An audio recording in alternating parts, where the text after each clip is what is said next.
শুভ সকাল বন্ধুরা, good morning সবাইকে। আশা করি সবাই খুব ভালো আছো।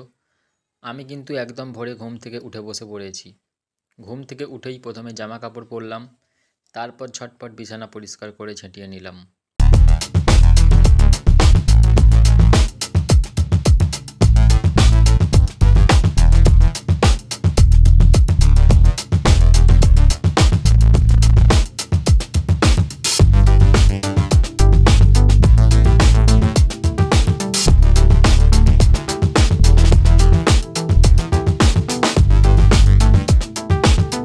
এটা আমাদের নতুন বাথরুম।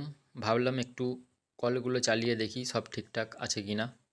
হাত পা ধুতে গিয়ে দেখি বাথরুমে বেশ কিছু পোকামাকড় মানে ফাঁদ ঢুকেছে। সেগুলো ঝটপট পরিষ্কার করে নিলাম।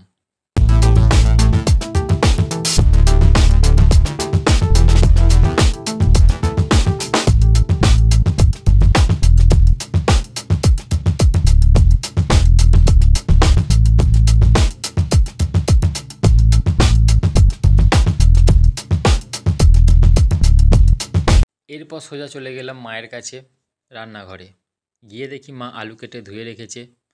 আজ আমাদের বাড়িতে হবে সয়াবিনের তরকারি আর কুঁদরুই ভাজা।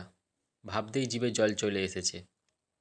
মা দেখি তার মধ্যেই তালের ফুরুলি বানানোর জন্য তাল, ময়দা, নুন, চিনি আর সোডা নিয়ে ভালো করে মাখতে শুরু করে দিয়েছে। কড়াইয়ে যখন দিচ্ছিল তখন বেশ বড় বড় লাগছিল দেখতে, আর দেখতেও কি সুন্দর হয়েছে। মনে হচ্ছিল যেন এখনই খেয়ে নিই। তৈরি হয়ে যেতেই মা সবগুলো তুলে একটা ডিশে রেখে দিচ্ছিল। তারপর আমি খাওয়া দাওয়া করে কিছু কাজে বাইরে বেরিয়ে গিয়েছিলাম। আর আজকের ওয়েদারটা দেখো, পুরো বৃষ্টি, চারিদিকে শুধু বৃষ্টি, রাস্তাঘাট ফাঁকা, লোকজন নেই। দেখতে বেশ ভালোই লাগছিল। আজকের মতো ভিডিওটা এই পর্যন্তই। যদি ভালো লাগে একটা লাইক করে দিও, আর খুব ভালো লাগলে চ্যানেলটা সাবস্ক্রাইব করে দিও। টাটা বাই, দেখা হচ্ছে নতুন ভিডিওতে।